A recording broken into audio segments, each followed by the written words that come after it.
తర్వాత మీరు కొంతమందికి సపోర్ట్‌గా మాట్లాడుతూ ఉంటారు. అందులో సమంత. ఓకే. సమంత గురించి అప్పుడు ఒక 2 ఏళ్ల క్రితం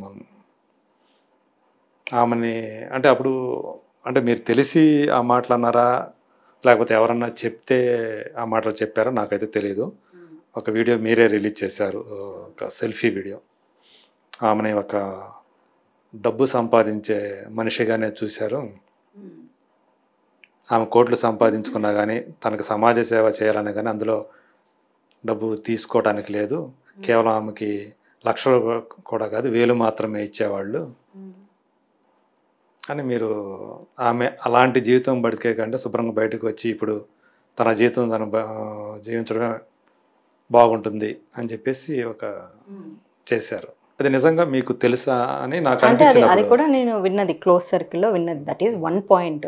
ఇక విడాకులు తీసుకోవడానికి అదొక్కటే కారణాలు అని మనం చెప్పలేం కదా. భార్యాభర్తల సంబంధాలు అనేవి ఎన్నో విషయాల మీద ఆధారపడి ఉంటాయి. అది అందులో ఇంకోటి కూడా మీరేమని చెప్పారంటే, ఆమెకి తల్లి కావాలని ఉంది. కానీ ఆమెని అది కూడా దాని నుంచి కూడా దూరం చేశారన్నట్లు మాట్లాడారు అందులో. జనాల కామెంట్స్‌కి దాన్ని అలా నీకు మదర్ అవ్వాలని లేదు, నీకు తిరగాలని ఉంది. ఇది ఎలా అయిపోయిందంటే సొసైటీ జడ్జిమెంటల్. ఇప్పుడు హీరో హీరోయిన్ పెళ్లి చేసుకున్నారు, వాళ్ళిద్దరూ విడాకులు తీసుకున్నారు, వాళ్ళ సావు వాళ్ళు చేస్తారు. కానీ మా హీరో తోపుగాడు, కానీ ఆ హీరోయిన్ బరితెగించింది అంటే ఆడది అంటే జడ్జిమెంటల్. ఇంక ఎవరన్నా కానీ నువ్వు అలాంటి పాత్రలు చేసావు కాబట్టి నిన్ను వదిలేసిండు, నువ్వు అట్లాంటి రోల్స్ అట్లాంటి డ్రెస్సులు వేసుకున్నావు అంటే డ్రెస్సే క్యారెక్టరా? What is the meaning of character? ఇది ఎట్లా ఉంటుందంటే శీలం అంటే ఆడదానికి మాత్రమే ఉండేటటువంటి ఒక ప్రత్యేక పదార్థం అని చూసే సమాజం ఇది. పితృస్వామ్య సమాజం అన్నది. What is the meaning of శీలం? గుణం కదా. శీలం అంటే ఏమిటి? గుణం. అది వస్తువు కాదు, అది ఆడపిల్లకి మగపిల్లోడికి ఇద్దరికీ ఉండాలి. కానీ ఈ పితృస్వామిక సమాజంలో ఎంత మంచి హీరో, మా హీరోకి ఈమె డిజర్వ్ కాదు. ఆమె సమంత కాకపోయినా ఎవరు డిజర్వ్ కాదు స్త్రీ స్థానంలో. ఇంకొకరున్నా సేమే. ఆ స్థానంలో సమంత కాకపోయినా ఒక నార్మల్ ఎవరో వీళ్ళకి తెలియని ఒక బిజినెస్ మ్యాగ్నెట్ కూతురుని వచ్చి చేసుకొని ఆమె విడాకులు తీసుకున్నా అది బిజినెస్ దానికి డబ్బులు ఎక్కువ అయ్యి కొవ్వు బట్టి మా హీరోని వదిలేసింది. లేదో పేద పిల్లని చేసుకొని డివోర్స్ అంటే నిన్న కాక మొన్న దానికి డబ్బులు వచ్చేసరికి కొవ్వు నెత్తికెక్కింది. అందుకే విడాకులు ఎప్పుడైనా అటువైపే వెళ్తాయి, ఒక సైడే వెళ్తాయి. ఖచ్చితంగా స్త్రీ వైపే వెళ్తాయి. చూడండి మీరు, పురుషుడు చాలా గొప్పోడు, ఆడేం చేసి ఉంటాడు. నేను I'm not talking about particular hero, I'm talking about men. ఎవరైనా సరే మా హీరో తోపు, స్వామి పూజలు, వ్యక్తి పూజలు. స్త్రీ అంటే పనికి మాలింది, వాళ్ళ అమ్మే మంచిది, ఇంకెవత్తి మంచిది కాదు. ఒకవేళ వాళ్ళ అమ్మ కనుక వాళ్ళ నాన్న దగ్గర నుంచి కష్టాలు పడే, మీకు తెలుసా మా నాన్న ఇన్ని కష్టాలు పెట్టాడు, తాగొచ్చి కొట్టాడు తెలుసా నీకు, నువ్వు మాట్లాడుతావు మా అమ్మ గురించి అంటే నీ ఇంట్లోదే కష్టం. మీ అమ్మే మీ అమ్మ, ఇక బయటది ఎవరిది కాదు, అంతే. సో నువ్వు చూడట్లేదు కాబట్టి నువ్వు జడ్జ్ చేస్తావు. ఎన్ని మాటలు అన్నారు ఆ అమ్మాయిని సమంతని. విడాకులు తీసుకున్నదే తన పర్సనల్ విషయం.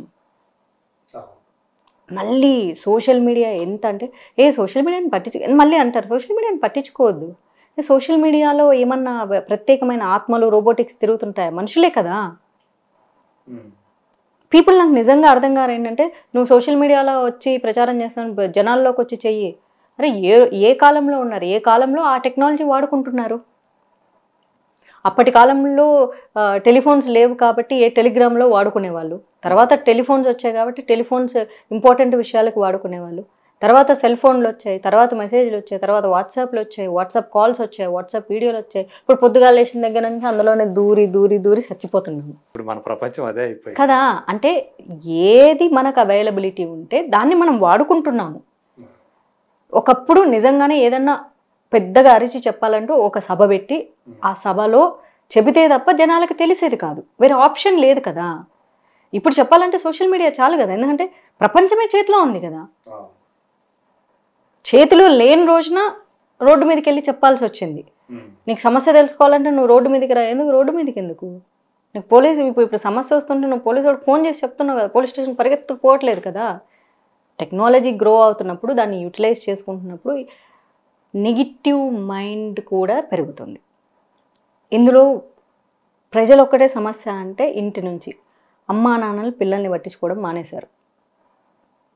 అక్కడ పేరెంటింగ్ ఇష్యూలు స్టార్ట్ అవుతున్నాయి. విచ్చలవిడిగా వదిలేస్తున్నారు. ఉద్యోగాలు చేసేవాళ్ళు, చెయ్యనోళ్ళు కూడా ఇద్దరూ వదిలేస్తున్నారు పిల్లల్ని. ఆ డిసిప్లినరీ ఇది లేకుండా వాళ్ళు ఏం చేస్తున్నారు, మానిటరింగ్ లేకుండా ఉంటే సైకోపాత్స్లా తయారవుతున్నారు. జడ్జిమెంటల్. స్త్రీ అన్నది ఎప్పుడూ స్త్రీ అన్నది ఏంటో అది అంశమే కాదు. ఆమె ఒక యాక్చువల్లీ చెప్పాలంటే నేను ఏం చెప్పాలి, ఆమెది ఒక అణగారిన జాతి, ఓ తక్కువ స్త్రీని ఒక ప్రాణిగా కాకుండా ఒక వస్తువుగా. మళ్ళీ అంటారు నువ్వు ఇప్పుడు కూర్చొని మీడియా ముందు మాట్లాడుతున్నావు అంటే అలా మాట్లాడిన దాని కిందే కదా మీరు కామెంట్ చేస్తున్నారు. ఇది నేను క్రియేట్ చేసుకున్న ఐడెంటిటీ. సింహాల వేటలో జింక పిల్లలాగా ప్రాణాలు కాపాడుకుంటూ పరిగెడుతున్న జీవితం. మీరు జింక పిల్ల, పులి పిల్ల? నేను 100% నేను పులిలా ఫీల్ అయ్యి పరిగెడుతుంటా అంతే. అందులో భగవంత్ కేసరిలోనే ఆ డైలాగ్ ఉంది, పిల్లల్ని ఆడపిల్లల్ని జింక పిల్లలా కాదమ్మా పులి పిల్లలా పెంచాలి అని చెప్తాడనమాట. మనం ఎండ్ ఆఫ్ ద డే మనం మనుషులమే, కానీ క్వాలిటీస్ అడాప్ట్ చేసుకునేటప్పుడు నేను పులిని అనుకుంటే తప్ప నేను పరిగెత్తలేను. ఇప్పుడు నేను జింకని అనుకుంటే నేను దొరికిపోతాను ఆ సింహాల వేటలో. అమ్మో నేను జింకని, నేను పరిగెడుతుంది, జింక చాలా ఫాస్ట్గా పరిగెడుతుంది, కానీ ఎప్పుడైతే దానికి భయం వేస్తుందో దొరికిపోతుంది. అంటే నాకు అనిపించింది ఏంటంటే సమంతని మీరు 100% సపోర్ట్ చేయటం న్యాయం. ఒక స్త్రీగా ఎందుకంటే ఇంత హేట్రెడ్నెస్ ఒక అమ్మాయిని అంటే ఇప్పుడు సగం సగం విమర్శించారనుకో ఇట్స్ ఓకే. హీరోని హీరో చేసేసి ఈ అమ్మాయి ఒక పనికి మాలిందంటే ఏమీ తప్పు లేదు. అస్సలు తప్పంతా ఏమిదే, బంగారం లాంటి మనిషి. నువ్వు ఆ వెబ్ సిరీస్లో అట్లాంటి సీన్ చేసేవారు, నేను చూసా ఆ వెబ్ సిరీస్, ఎంత బాగుంది అది. నువ్వు అట్లా టచ్ చేశాడు అట్లా చేశాడంటే మీ ఇట్లాంటి పనికి మళ్ళీ కామెంట్ చేసి ఎదవలే కదా అట్లా టచ్ చేసేది. చూపించారు కదా సినిమాలో, ఐ మీన్ సిరీస్లో. ఏముంది అక్కడ, అది అసహ్యమైన సీన్ కూడా కాదు. చాలా అది యాక్చువల్లీ చెప్పాలంటే రక్తం మరిగేటటువంటి సీన్ అది. అసలు ఆ పాత్రలో అసలు ఎటువంటి తప్పు లేదు. అట్లాంటి పాత్ర చేయాలంటే అసలు యాక్చువల్లీ గట్స్ ఉండాలి. ఇవన్నీ హస్బెండ్ ఒప్పుకోడంటే ఆయనకి తెలియదు, ఆయన యాక్టర్ కదా. అంటే బయటకు వచ్చింది అది, ఒకవేళ దానివల్ల అవుతుంది. దానివల్ల నేను కూడా చెప్తున్నాను కదండి, అసలు సినిమాల వల్ల, సినిమా పాత్రల వల్ల సినిమా హీరోయిన్స్ ఎప్పుడు విడిపోరు. Personal life issues.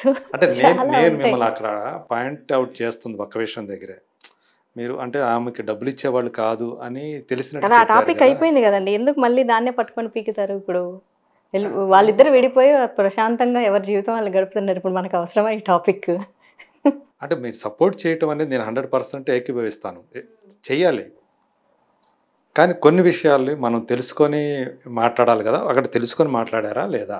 నాకు తెలిసింది మాట్లాడాను. అదే అంటే అక్కడ మీరు జడ్జి చేశారేమో అని అనిపించింది. జడ్జి కాదు, నాకు తెలిసింది, నేను విన్నది, క్లోజ్గా ఉన్న వాళ్ళు చెప్పింది చెప్పాను. గాలి వార్తలు వినను. ఇప్పుడు మీ పక్కన ఉండి మీతో ట్రావెల్ చేస్తున్నారు అనుకోండి రోజు, ఆయన నాకు చెప్తేనే మీ గురించి నేను నమ్ముతా.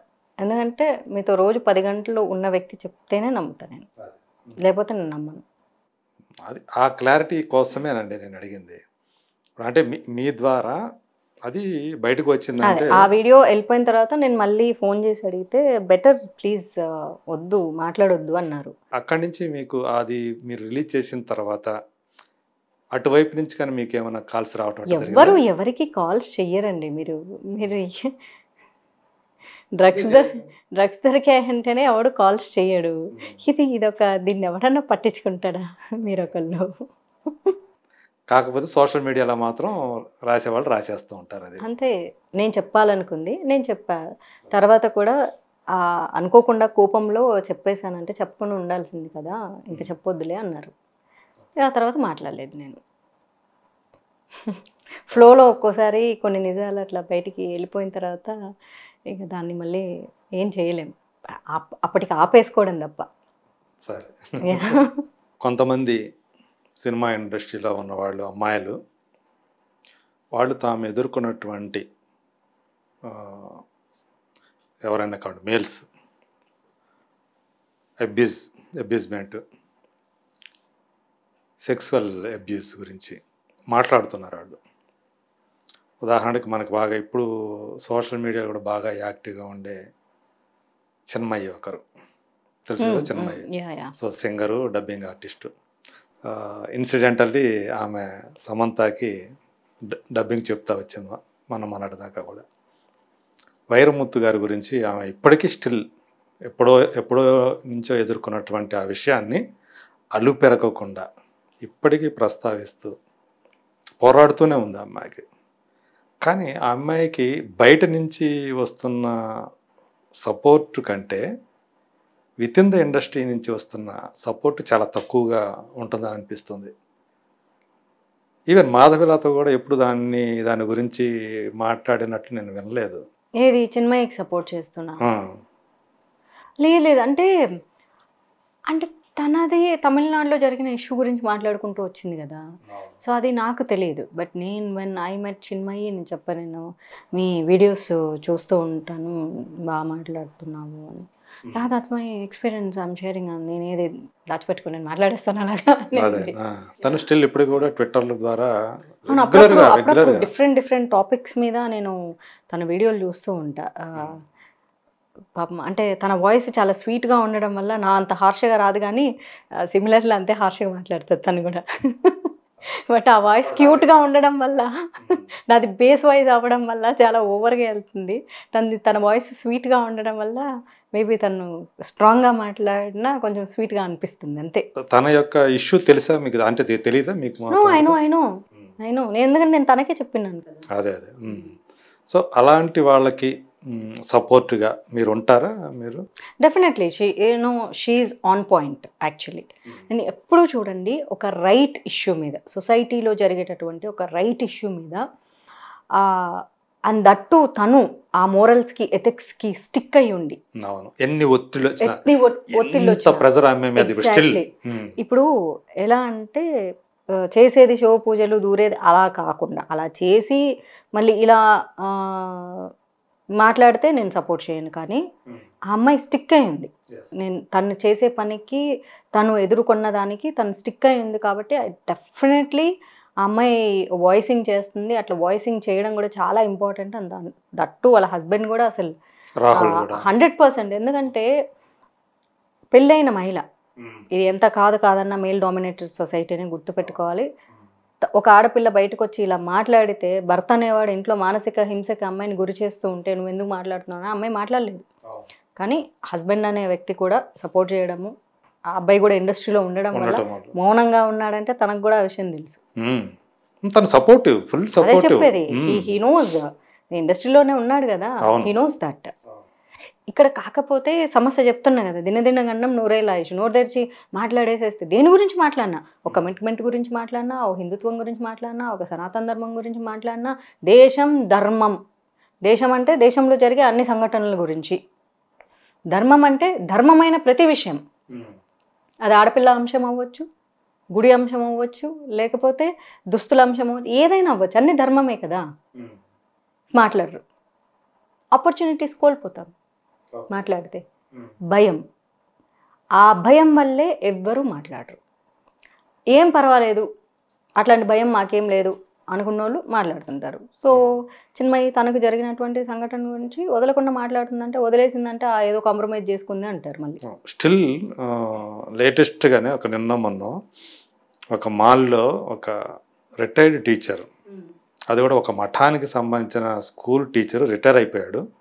ఒక మాల్కి వెళ్ళి ఒక అమ్మాయిని గ్రోపింగ్ చేసి దాన్ని అతను వీడియో తీసి ఒక క్లిప్పు బయట పెట్టాడు అనమాట. సో దాన్ని కూడా అమ్మాయి షేర్ చేసుకొని, ఇలాంటి ఒక టీచర్ అయ్యిండు కూడా, బాధ్యతాయుతమైన ఒక టీచర్ అయ్యిండు కూడా, ఇలాంటి చోట పబ్లిక్ ప్లేస్లోకి వెళ్ళి గ్రోపింగ్ చేయటం అనేది ఒక ఆడపిల్లని ఇట్లా జరుగుతున్నాయి ఇది అని ఆమె ఆ విషయాన్ని కూడా చేసింది. అలా చెప్పాలి అంటే ప్రతిరోజు సంఘటనలు ఉంటాయండి.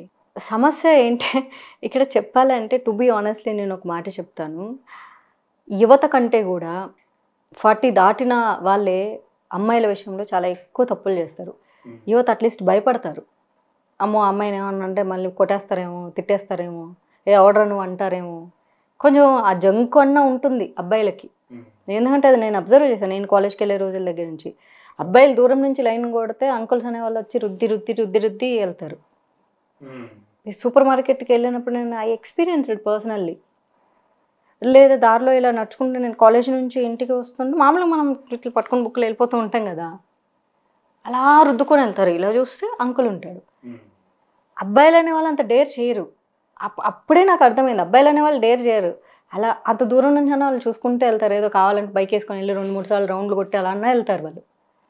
But these fellows middle age crisis అంటారంట దీన్ని. అంటే మనల్ని ఎవరు అనర్లే, మన వయసుని బట్టి ఎవరు అనరు.